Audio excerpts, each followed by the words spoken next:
Hello everyone, and a very warm welcome to my weekly update. It's been another very busy week in the media. I did Newsnight and then I did Sky News last night. And of course the big subject is, are we going to get a deal with the EU or are we going to leave with a no deal outcome?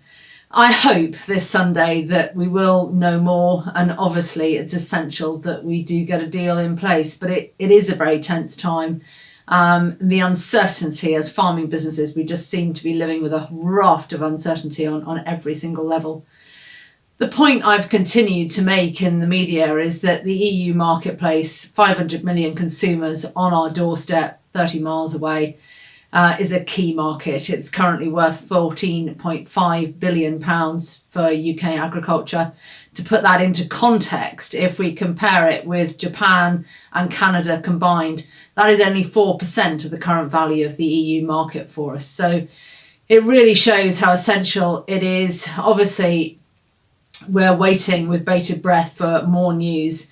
But I hope very much next week when I speak to you with our Director General, Terry Jones, Deputy President Stuart Roberts and Vice President Tom Bradshaw on Wednesday, I hope we'll have further news and we can update you on it. And please do register for that webinar either by going to NFU online or contacting your regional office.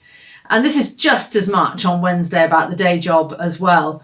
And so please come equipped with many questions and we'll look forward to trying to get through as many as possible. And I hope having some good news just before Christmas. We also saw this week the Climate Change Committee publish their 6th carbon report. Interesting reading in many places, and I'm delighted that they are picking up on what we are saying about climate smart farming, focusing on productivity. Still some frustration that one of the driving forces is about lowering meat consumption and dairy consumption in the diet. And I've always made the point that we must not link consumption with production here in the UK. You know, we have a fantastic maritime climate. We grow grass as well as any country in the world and a lot better than many because we have the maritime climate. So what we're not consuming here, we should be able to export.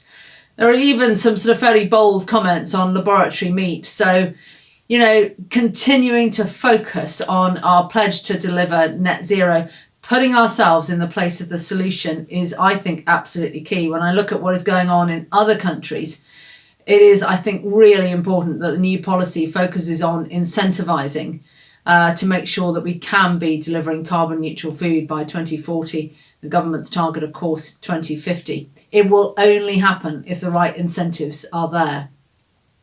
Still facing a lot of challenges with AI. It's really worth reaching out to every member on the message around biosecurity, keeping birds housed until this risk is over. Obviously, it's high risk in wild birds as well. And finally, the trade bill is back in Parliament.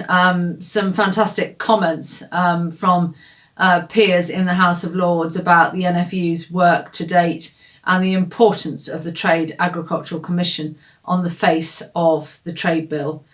So it's a busy time. I hope next week to have better news for you. I'm sure there'll be quite a bit of media interest over the weekend. So we'll see what happens and we'll report back just as soon as we can. But as ever, please do take care, look after yourselves, and I very much look forward to speaking to you again next week. Thanks so much.